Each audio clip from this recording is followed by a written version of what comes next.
Expand your vocabulary with our Core 2000 Words ebook. It's free and packed with essential expressions that you'll use on a daily basis. Start building your vocabulary today. Click the link in the description below to download your free Italian ebook before it's gone.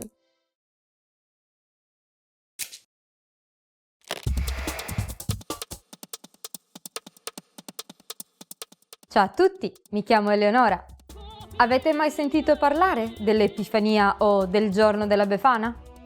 Anche l'Epifania, come il Natale, è una festa religiosa cristiana che celebra la visita a Cristo, 12 giorni dopo la sua nascita, da parte dei Re Magi, 3 grandi sovrani dell'Oriente.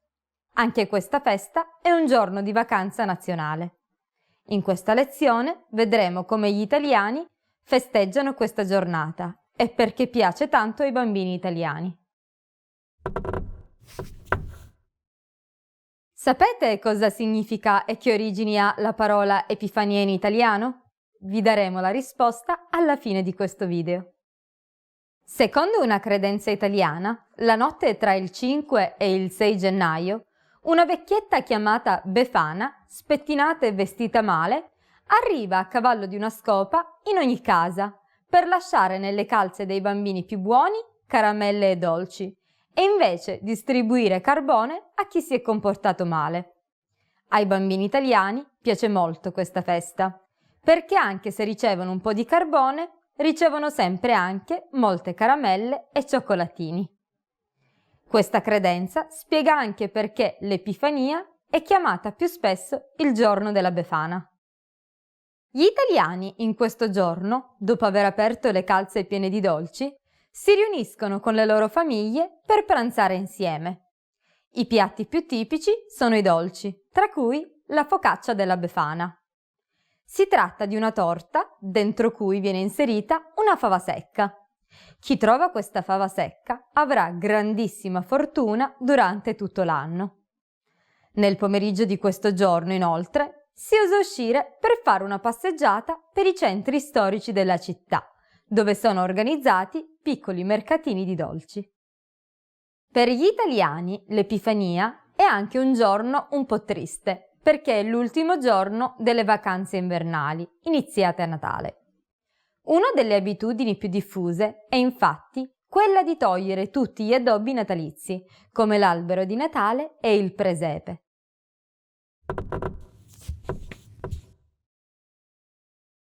A Venezia la Befana arriva con la barca. Infatti tutti gli anni, il 6 gennaio, viene organizzata la regata della Befana, una gara di barche guidata da atleti vestiti come befane, che si sfidano sul Canal Grande. E ora vi darò la risposta al quiz iniziale. Sapete cosa significa e che origini ha la parola Epifania in italiano? È una parola che deriva dall'antico greco e significa apparizione, rivelazione. Infatti, in quel giorno Cristo apparve in pubblico per la prima volta. Com'era questa lezione? Avete imparato qualcosa di interessante? Nel vostro paese c'è qualche personaggio simile alla Befana? Lasciateci un commento sul sito italianpod101.com. Arrivederci alla prossima!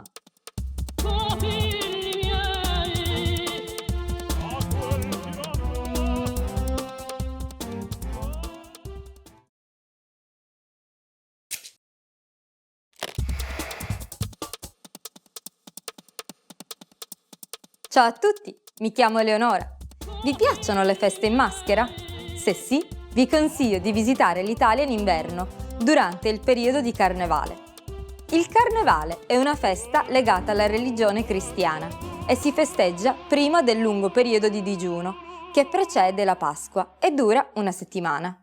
Durante il Carnevale è permesso mangiare a volontà e soprattutto infrangere le regole mascherandosi.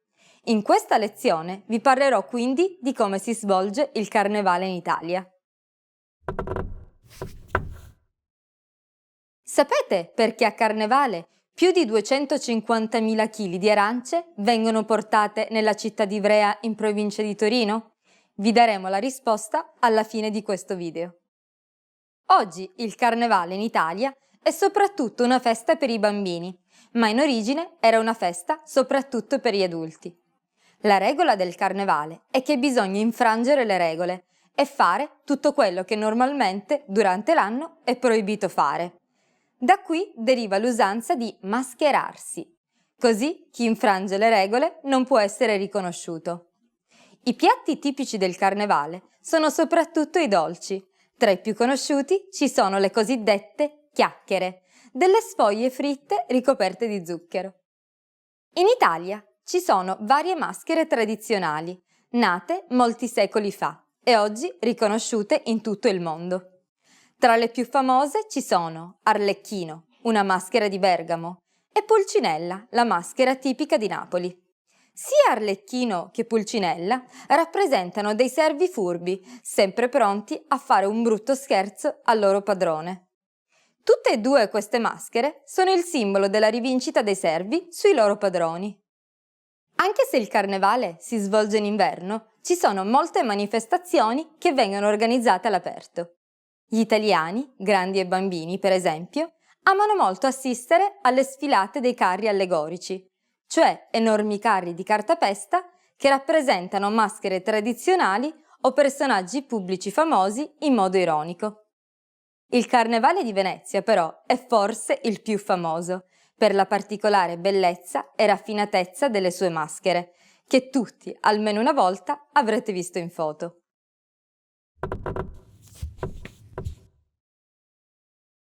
In italiano si dice che a carnevale ogni scherzo vale. Per questo in quei giorni è meglio stare attenti perché nessuno è escluso. E ora vi darò la risposta al quiz iniziale. Sapete perché a carnevale più di 250.000 kg di arance vengono portate nella città di Ivrea in provincia di Torino? Perché tra i riti del carnevale c'è anche la battaglia delle arance, durante la quale i partecipanti si tirano le arance addosso. Com'era questa lezione? Avete imparato qualcosa di interessante? Anche nel vostro paese esiste una tradizione delle maschere particolari? Lasciateci un commento sul sito italianpod101.com. Arrivederci alla prossima!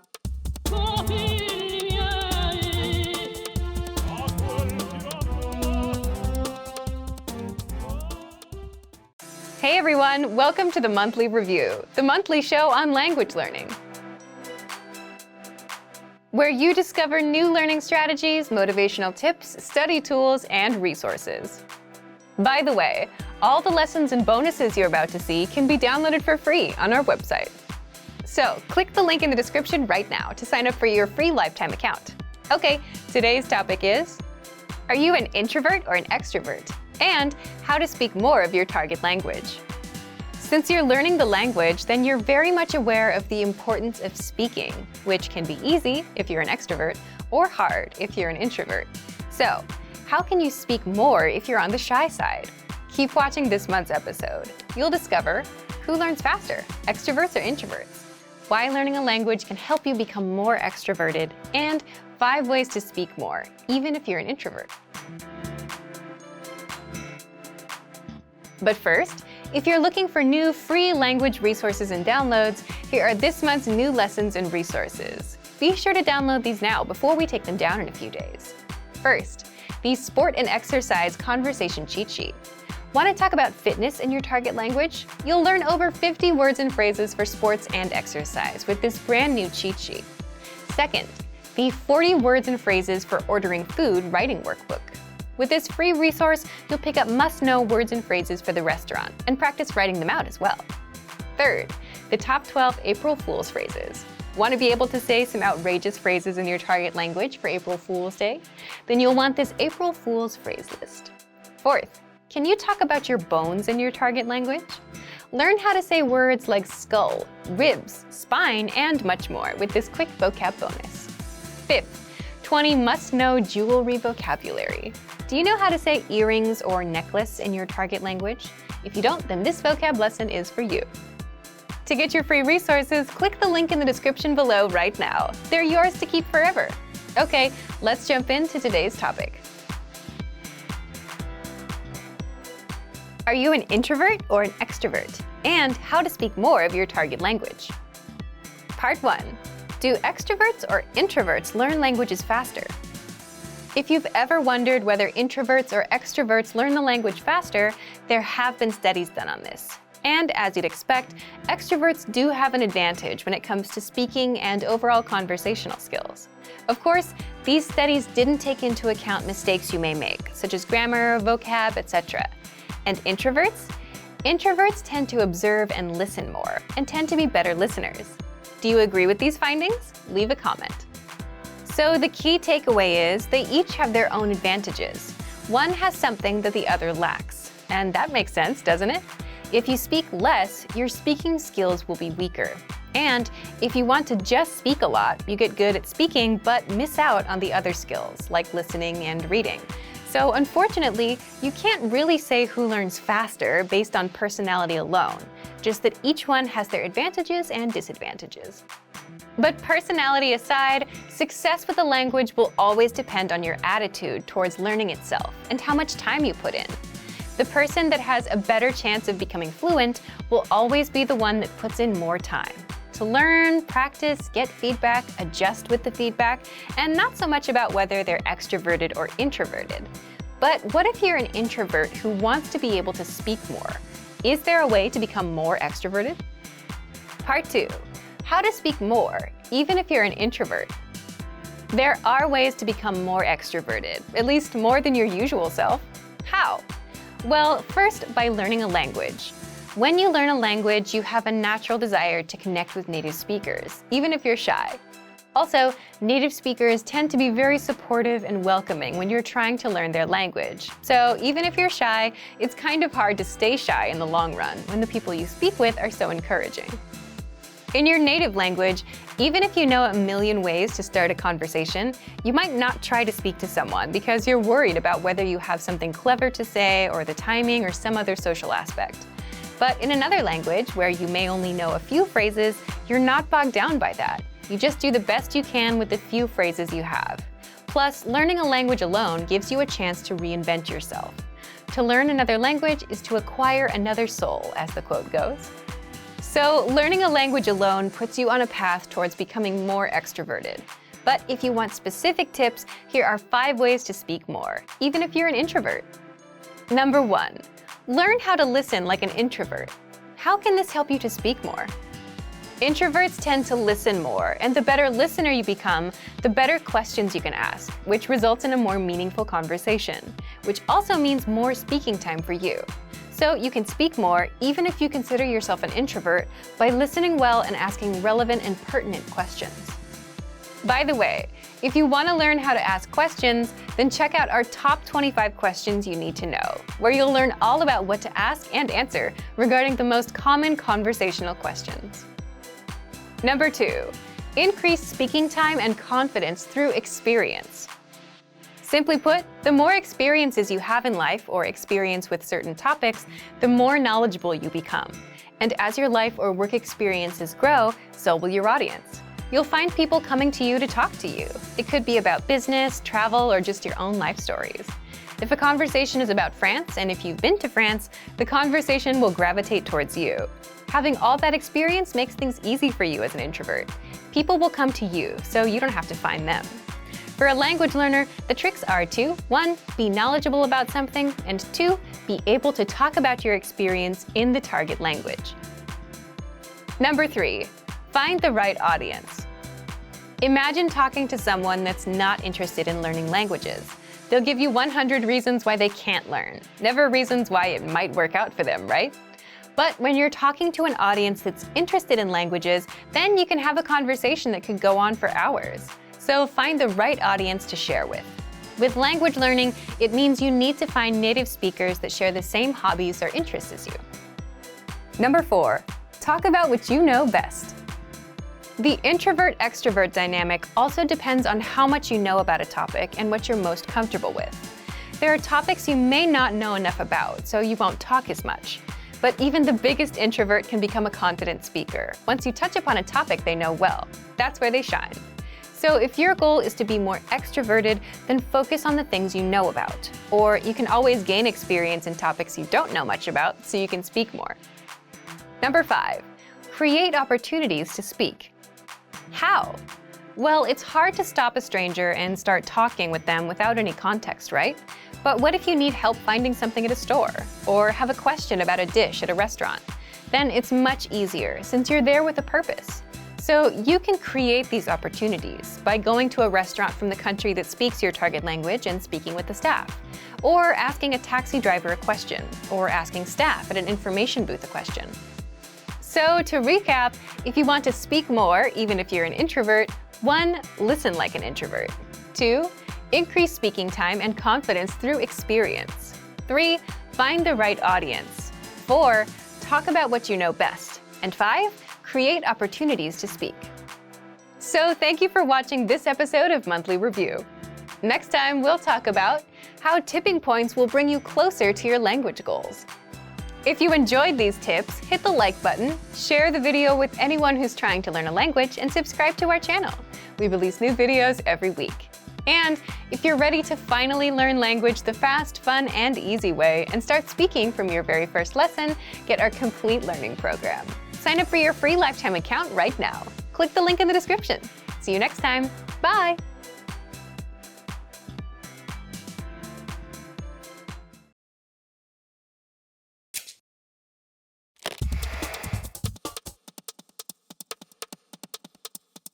Ciao a tutti, mi chiamo Eleonora. Avete mai ricevuto un uovo di cioccolata in regalo? Per gli italiani, l'uovo di cioccolata è uno dei simboli della Pasqua. La Pasqua è la festività più importante del cristianesimo. Infatti, si festeggia la resurrezione di Cristo, dopo 3 giorni dalla sua morte. Come vedremo in questa lezione, in Italia la Pasqua è molto importante. È anche un giorno di festa nazionale e corrisponde alle vacanze primaverili. Sapete qual è l'albero che simboleggia la Pasqua in Italia? Vi daremo la risposta alla fine di questo video. Ogni anno la Pasqua viene festeggiata in una data diversa, perché è una festività legata ai cicli lunari e alla primavera. Ad ogni modo si festeggia sempre di domenica, esattamente 40 giorni dopo la fine del Carnevale. I festeggiamenti iniziano di solito una settimana prima, durante la quale viene ricordata la crocifissione di Cristo e la sua resurrezione. Anche se è una festa religiosa, oggi è una festa anche civile, festeggiata da tutti gli italiani. Nella maggior parte delle case italiane, il giorno di Pasqua, si organizza un grande pranzo con amici e parenti. Secondo la tradizione, con la Pasqua finisce un lungo periodo di digiuno, quindi ogni piatto è particolarmente ricco, come la pizza di Pasqua, che è una grossa torta al formaggio dell'Italia centrale, o l'agnello al forno con le patate e i carciofi. Ovviamente non bisogna dimenticare le uova di Pasqua. Le uova sono un simbolo di vita e rinascita. Oggi sono fatte di cioccolato, ma in passato venivano usate uova vere con il guscio decorato. Il giorno dopo la Pasqua è detto il lunedì di Pasqua, detto anche Pasquetta. E anche questo è un giorno di vacanza nazionale. Per tutti gli italiani, il lunedì di Pasqua è un'ottima occasione per uscire di casa e andare a fare un picnic in campagna o andare a visitare qualche famosa città d'arte. Per esempio, uno dei luoghi più belli in cui molti italiani si recano per fare il picnic è il bosco di San Francesco in Umbria ad Assisi.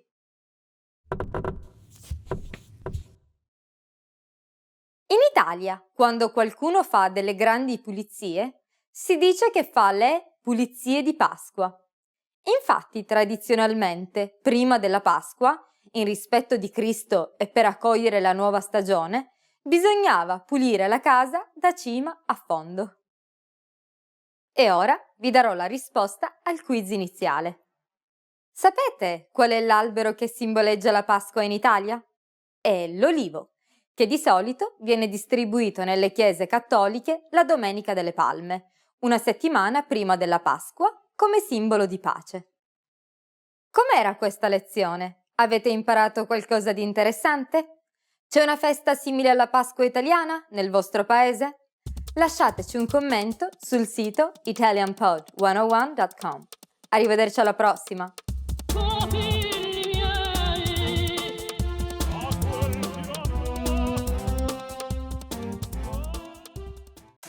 Hey everyone, welcome to the Monthly Review, the monthly show on language learning,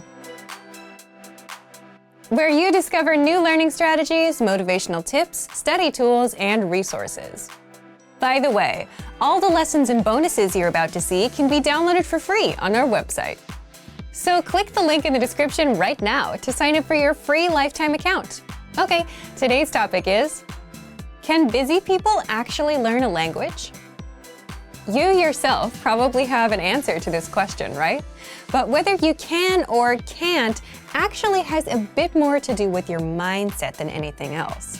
And in this guide, you'll discover 1. Is it possible for busy people to learn a language and the mindset needed? 2. Mental bandwidth, the one thing that can make or break your language goals. And 3. 5 mindset tricks to make time for language.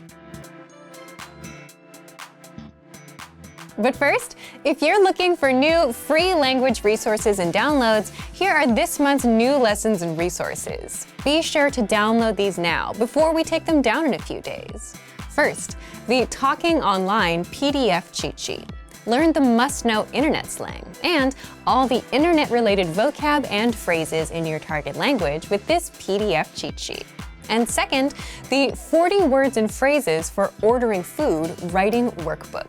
With this free resource, you'll pick up must-know words and phrases for the restaurant and practice writing them out as well. To get your free resources, click the link in the description below right now. They're yours to keep forever. Can busy people actually learn a language? Part 1. Is it possible for busy people to learn a language and the mindset needed? So, can busy people actually learn a language? What do you think? Leave us a comment and let us know. As much as we want to say yes, it's more of a yes or no depending on the person. Why yes? Yes, because many of our members are busy and are learning with our system. And some of you who are watching also fall into this camp. But it also depends on the person because it's more of a mindset thing. Either you think you have time or you don't. For example, many of our members fall into the group of can learn and can find the time, even if they're busy. If you're busy and still want to learn, if you look around, you can always find 5 or 10 minutes a day, like on a commute.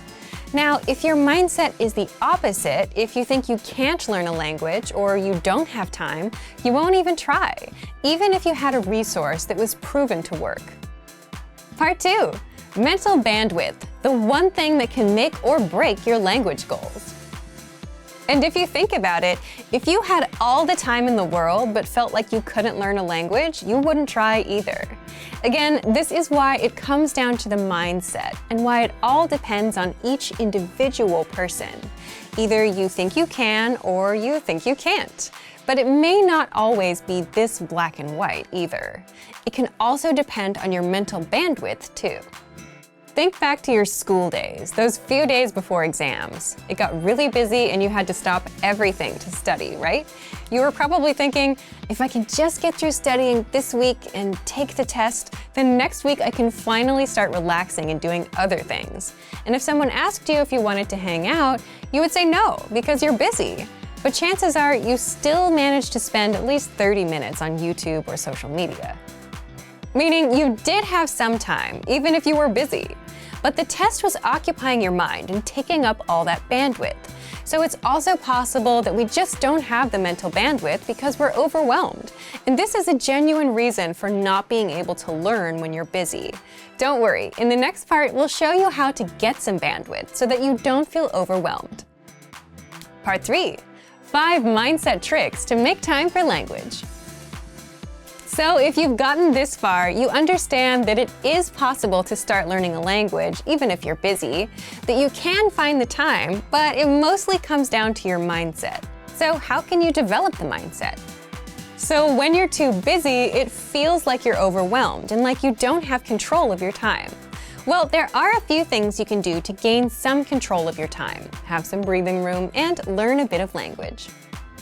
First, always set small, measurable goals. This is something that we talk a lot about here. For example, learn for 10, 15, or 20 minutes every day. Learn 100 words in 1 month, which means learning 3 to 4 words a day.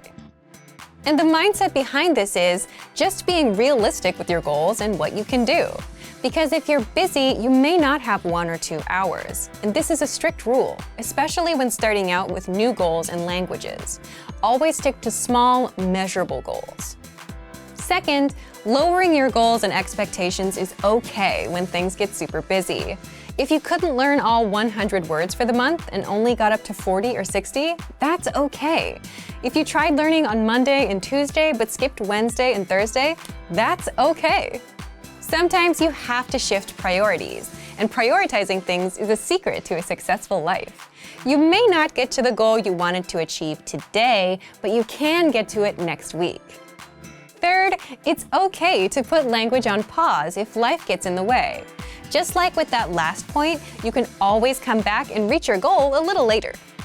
We often see learners put language on pause, come back later.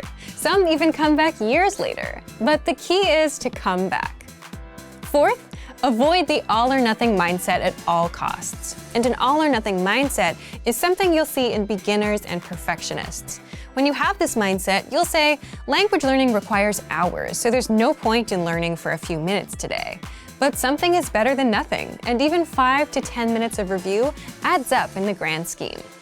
And in the grand scheme, it's more important to be consistent, even if it's just for a minute a day, rather than study for hours once a week. The brain just doesn't work that way. Fifth, do you have a slowdown or relaxing routine that you do on the weekends or whenever you have free time?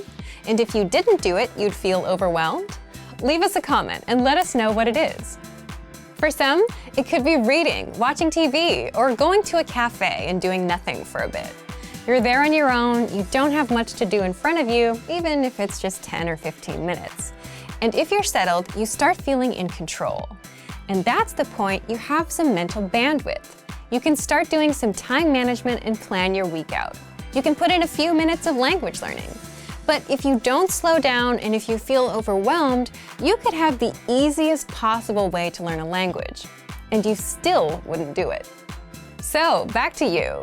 If you were busy, do you think you'd be able to learn a language? Leave us a comment. So, thank you for watching this episode of Monthly Review. Do you record yourself speaking your target language? If you enjoyed these tips, hit the like button, share the video with anyone who's trying to learn a language, and subscribe to our channel. We release new videos every week. And if you're ready to finally learn language the fast, fun, and easy way and start speaking from your very first lesson, get our complete learning program. Sign up for your free lifetime account right now. Click the link in the description. See you next time. Bye!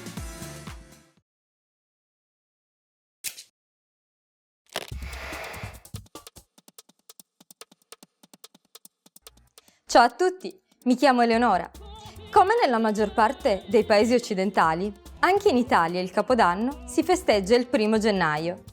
È un momento molto atteso e di solito si organizza una grande festa con amici e parenti per poter accogliere l'anno nuovo in allegria, bevendo e mangiando in abbondanza.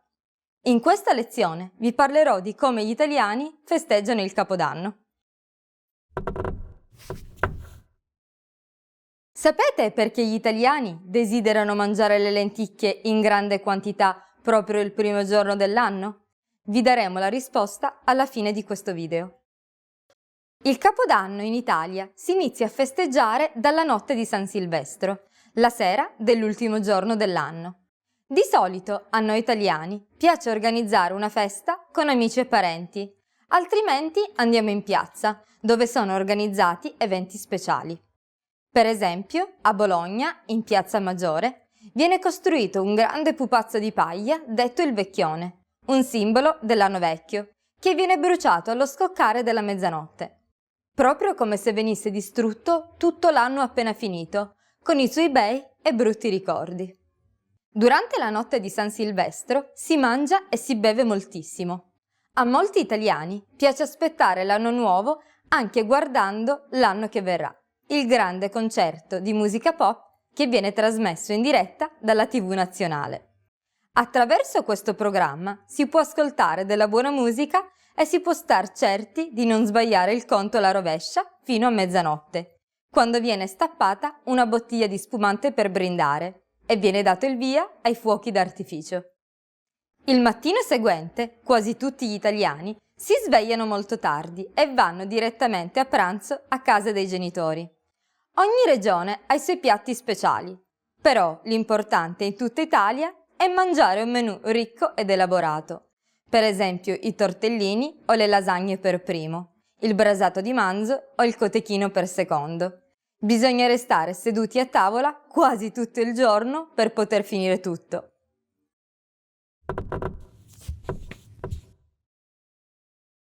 In Italia si dice che porti fortuna indossare della biancheria intima rossa, possibilmente ricevuta in regalo da qualcuno. Questa buffa usanza è in realtà molto antica. Risale all'epoca romana, quando il rosso era il simbolo di prosperità.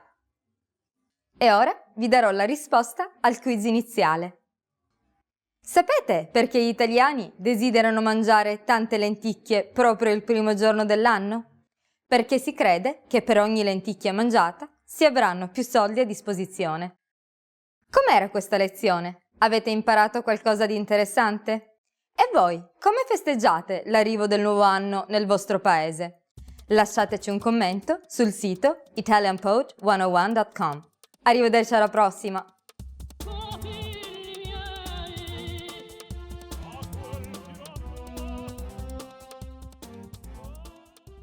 Want to speak real Italian from your first lesson? Sign up for your free lifetime account at ItalianPod101.com. Hello everyone, welcome back to ItalianPod101.com. My name is Daisy. Mi chiamo Daisy. And in this video we're gonna talk about money. So keep watching and discover about living costs in Italy. Il costo della vita in Italia. Il costo della vita in Italia. So the first thing that you need to live in a country or to live anywhere else in the world is a place to stay at, right? So let's talk about rent. Rent is affitto. Affitto in Italian. To rent is affittare. Affittare. The owner is called proprietario. Proprietario. I know this is hard to say, but it's also kind of satisfying to pronounce it. Proprietario. Proprietario. The owner, while you, the tenant, would be called affittuario. Affittuario. The one that lives in, the one who rents. From affittare, which is to rent, right? The price of the rent really depends on the city and the region that you're in, and of course, if it's in the city, it's more expensive than outside. But on average, we can say that it's 10 euros per meter square. Per square meters, this.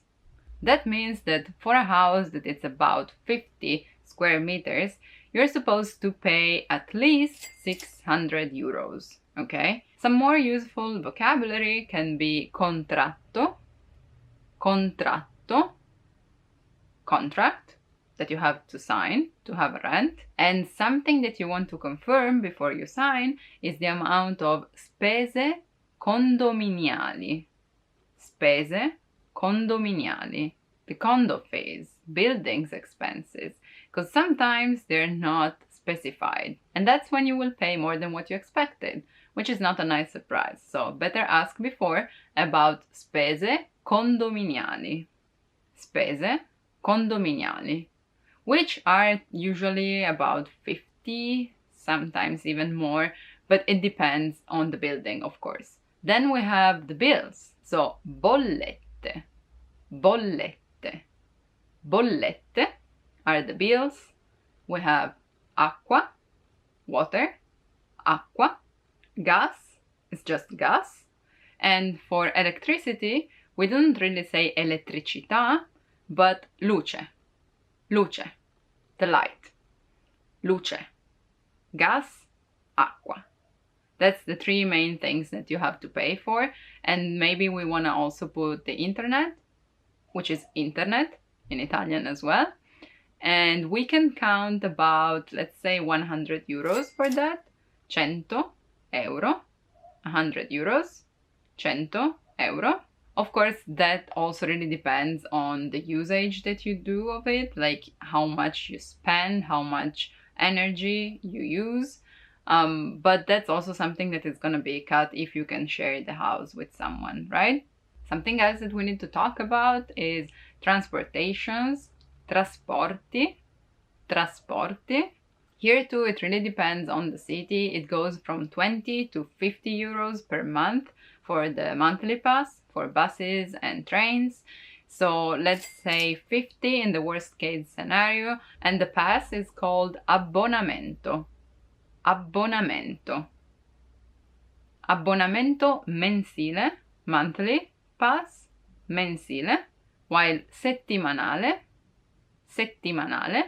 is weekly, the weekly pass. Abbonamento settimanale. Maybe you're using a car and 1 liter of gasoline, which is benzina, is always around €1.40, sometimes even more, rarely less. As for food, considering that the classic Italian breakfast is about, on average, €2, €2, okay, for caffè or cappuccino and brioche, and €1.5 for a liter of milk, latte, €2.50 for a dozen of eggs, una dozzina di uova. If we consider that a pizza can go from 3.5, and I'm not talking about a slice, but a whole pizza, and you may be wondering why that has to be considered, and if you're gonna live here, you're gonna get like us, meaning you're gonna have pizza at least once a week. That being said, it goes from 3.5 euros till 10, let's say, one pizza, it depends on the restaurant. And considering that fast food is around maybe 8 euros, I'm talking about the whole menu, of course, then you can spend less. And that a restaurant can be, let's say, 20-25 euros per person minimum. A study proved that on average, one person spends 250 euros per month. Then, of course, it depends on the kind of life that you're living. Like if you go to the restaurant every day, that's gonna be way more expensive. While if you are on a budget, maybe you don't go out at all, you don't even eat pizza. So of course, those are things that always need to be considered. And also keep in mind that South is usually cheaper than the North. But that being said, my tip is, no matter where you are, to go and look for markets. We have markets, I mercati. Every morning, every day of the week, there are markets. You just need to find out where. If you're in a small city, there is the possibility that they only hold that once or twice a week, but there has to be one, okay? And if you go there, it's gonna be cheaper and things are fresher as well. And lastly, let's talk about entertainment. Let's say that you wanna go to the cinema. Il cinema, andare al cinema, will cost you about 7 euros, 7 to 8 just for the ticket. And if it's 3D or something, 10 euros. And I'm not talking about any discounts here, okay? Just the regular ticket. While if you're going to a museum, that's also about 10 euros, right? Here, my tip is to look for not even coupons, even though there are some, but just for the days. For the cinema, usually it's Wednesday, but for museums, depending on the city, in my city, for example, in Turin, the first Tuesday of the month, they're free. So that's my tip there. Just gather information, just check. Go to the info point in your city, check online. There are always days when there are discounts. Discounts, by the way, which is another important word if we were talking about budget, is sconti. Sconti. So let's try to sum the expenses, le spese. Spese. If we have affitto, we said 600 euros, but let's say you are gonna split it with someone. So let's say 300 euros. Then we add 100 for bills, okay? Quindi affitto 300 euro. Plus 100 euro per le spese, for utilities, 400, right? 400. Let's say €50, 50 euros for transportations, and 250 for food, 250 cibo, and let's add 100, 100 for entertainments, so divertimenti. With this only, we're about 800 euros, right? We're around 800 euros, 800 euro. But we're not counting any expenses for daily life and, let's say, clothes, and if you need to buy books for school or anything else, right? So we're just talking about the bare minimum, 800 euros, and salaries are usually around, let's say, 1,200, 1,200, 1,200, starting at, it should. Then sometimes it's even less, and I'm talking about a full time. So yeah, this is just a general idea. Then of course there are many variants that have to be considered, but let's say that to live in Italy you need at least 800 euros a month, 800 euro al mese. Although there are many other details that can be considered, I hope this video gave you a general idea and some useful vocabulary for your life in Italy, for your vita in Italia. And if you want to learn more useful expressions for your future life in Italy, make sure to subscribe and sign up for your free lifetime account on ItalianPod101.com. Thank you for watching, grazie, and I hope to see you soon. Ci vediamo presto. Ciao ciao. Bye bye. Hey everyone, welcome to the Monthly Review, the monthly show on language learning, where you discover new learning strategies, motivational tips, study tools, and resources. By the way, all the lessons and bonuses you're about to see can be downloaded for free on our website. So click the link in the description right now to sign up for your free lifetime account. Okay, today's topic is how to learn a language in 2022.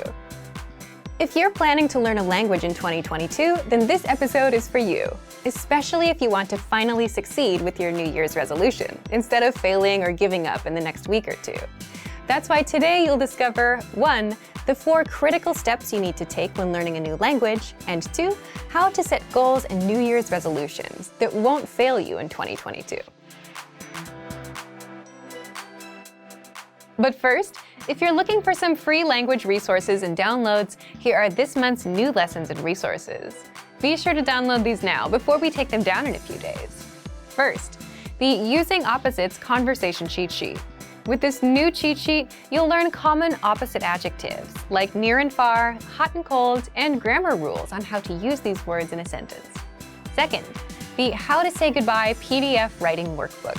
With this printable PDF, you'll pick up some common parting greetings and be able to practice writing them out. Third, can you talk about cars in your target language? Learn how to say words like tire, windshield, headlights, and more with this quick vocab bonus. Fourth, must know words and phrases for public transportation. Learn how to say ticket, bus, train, and much more with this quick 1-minute lesson. Fifth, the 10 habits of highly effective language learners. Wondering which habits will help you succeed with language learning? Then check out this free lesson. To get your free resources, click the link in the description below right now. They're yours to keep forever. Okay, let's jump into today's topic. How to learn a language in 2022. Part 1. The 4 critical steps you need to take when learning a new language. Every time you start a new language, you should start with 1. Goals, 2. Anchor points, 3. Grammar, 4. Reading. What are these 4 steps, and why do you need them to succeed with language learning? Let's jump in. The first one is goals. Everything starts with a goal, but your goal itself can also lead you to failure if you don't set it the right way. So more specifically, you need to set small, measurable monthly goals instead of just, I want to learn a language and be fluent this year. We'll cover goals in the second part of this episode, so stay tuned. After goals, the second step is setting anchor points. What are anchor points? Imagine a small ship in the middle of a big lake. It's windy, lots of waves, and the ship is bobbing up and down, drifting all around. What would you use to stop the ship from drifting away? An anchor. And just like an anchor keeps the ship in place, anchor points keep you from drifting away from your language. So an anchor point is a connection to the language that keeps you attached to the language and motivated to learn the language. One great example is language school. Imagine you signed up and paid thousands of dollars up front. Paying that much would motivate you to make the most of your time there. It's also a big commitment, one that you can't easily back out of. And school dictates your schedule. You have to wake up early, you have to do homework. Your life revolves around the classes. And as such, language school and the language itself become anchor points that your life revolves around. Anchor points can also be family or a partner that speaks the language you're learning. You're around them, you're exposed to the language, so your motivation to learn gets a bit stronger. Buying a language learning program or textbook are also examples of good anchor points. You invested your hard-earned money, which means you're serious about learning. Plus, you want to make sure your investment doesn't go to waste, so you're more motivated. If you're wondering if you have any anchor points, you already have at least one. You're watching our lessons on YouTube, but the more anchor points you have, the stronger your motivation will be. So if you're into music or TV shows in your target language, those can serve as anchor points too. These are things that connect you to the language and add a bit of motivation to learn more, or at the very least, understand what you're watching or listening to. We covered goals and anchor points. What's next? The third step is you must have a good grasp of grammar of your native language. Now, you might wonder, if you're learning a new language, why focus on your native language? Well, as native speakers, the problem is we know what good grammar sounds like, but we can't explain how or why our language works the way it works. So if you don't have a good grasp of grammar, the backbone or the rules of a language, then you'll have a tough time learning a new language. You'll jump in and start learning words and phrases, but you'll never learn how to put them together and make sentences. That's a common problem beginners have. Now, if you already know the grammar of your native language, how do you apply that to your target language? For example, if you're an English speaker, and if you know that English sentences follow the subject, verb, object pattern, and if you know that languages have specific sentence patterns, then you'd go look at patterns. Then, you'd have a good idea of how to create your own sentences, instead of learning random words first. Finally, the fourth step is reading. Reading is good simply because you can do it anywhere, anytime, and without a teacher. It's a skill you can get started on day one, on your own. Reading also tends to spill over into other areas. The more you read, the more words and grammar rules you come across, so you boost your vocabulary and grammar, which can seep into speaking and listening. If you read out loud, you're practicing two skills at once. Now, we've covered what you need: goals, anchor points, reading, and grammar. Setting anchor points, knowing your own grammar, and reading are simple enough, but how do you set goals that don't lead you to failure? Part 2. How to set goals and New Year's resolutions that won't fail you in 2022. The goal that you set can make or break your language learning journey, so setting the right goals makes all the difference between success and failure. Just think about all of the common New Year's resolutions. What comes to mind? Goals like, I want to be fluent someday. I want to speak the language. I want to lose weight. I want to save more money. These big, vague goals often lead to failure because you simply have no idea how to approach the goal and you don't know what you're aiming for. Instead, your goals should be small, measurable, and monthly. For example, speak 1 minute of conversation by the end of the month. Learn 100 words by the end of the month. Finish Chapter 1 of your language textbook by the end of the month. If you're using our program, finish 20 audio lessons by the end of the month. All of these are small and specific. 1 minute, 100 words, 1 chapter, 20 audio lessons. This means that they're easy to reach, unlike something vague like fluency. They're also measurable. You know when you reach 1 minute. You can check if you know all 100 words or if you finished all 20 lessons. If you aim for fluency, you won't know when you hit it. It's too vague and too big of a goal, and it may take years to hit. Finally, all of these goals have a deadline, the end of the month. That would mean January 31st of this year. Deadlines give you a clear date to aim for, and without one, you'll forever be floating around without much progress. So set a deadline for the end of every month. So now that you know how to set small, measurable monthly goals, leave us a comment. What's your small, measurable monthly goal, and what's the deadline? So thank you for watching this episode of Monthly Review.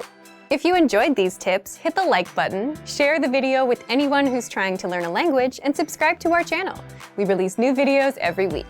And if you're ready to finally learn language the fast, fun, and easy way and start speaking from your very first lesson, get our complete learning program. Sign up for your free lifetime account right now. Click the link in the description. See you next time. Bye!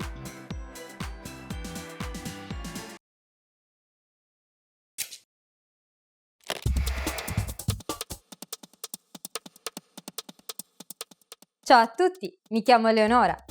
Quasi sicuramente tutti conoscete il Natale, ma sapete che in Italia è la festa più importante di tutto l'anno? Il Natale è soprattutto una festa cattolica. Infatti coincide con la nascita di Gesù Cristo, ma in realtà questa festività ha delle origini molto più antiche. Inoltre oggi anche chi non è credente festeggia. In questa lezione parleremo di come l'Italia organizza e festeggia il Natale.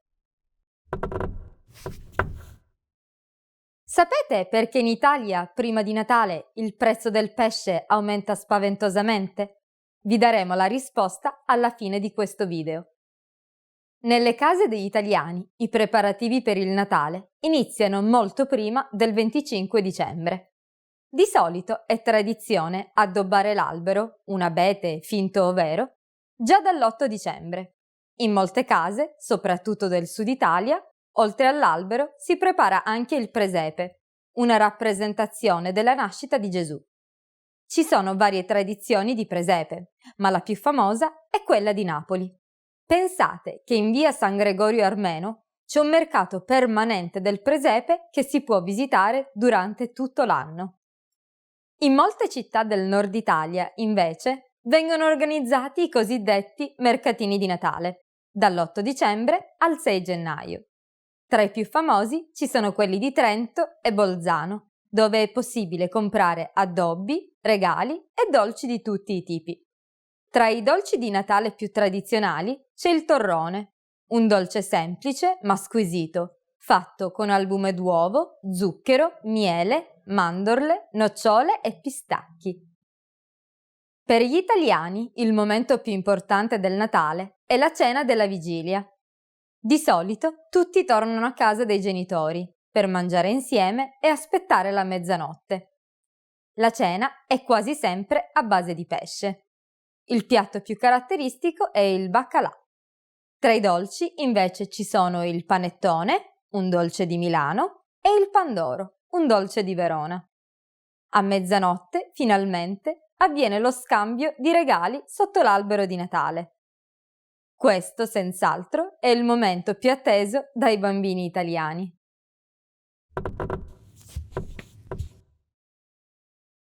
Da molti anni gli italiani, oltre al panettone, sono molto appassionati anche di cinepanettone, un tipo di film comico e poco impegnativo, prodotto ogni anno in occasione delle vacanze invernali. E ora vi darò la risposta al quiz iniziale. Sapete perché in Italia prima di Natale il prezzo del pesce aumenta spaventosamente? Perché è l'alimento più ricercato. Infatti, secondo la tradizione cattolica, il 24 dicembre, in segno di rispetto a Gesù nato in povertà, sarebbe meglio digiunare e soprattutto non mangiare la carne. Com'era questa lezione? Avete imparato qualcosa di interessante? Anche nel vostro paese il Natale è una festa importante? Lasciateci un commento sul sito italianpod101.com. Arrivederci alla prossima!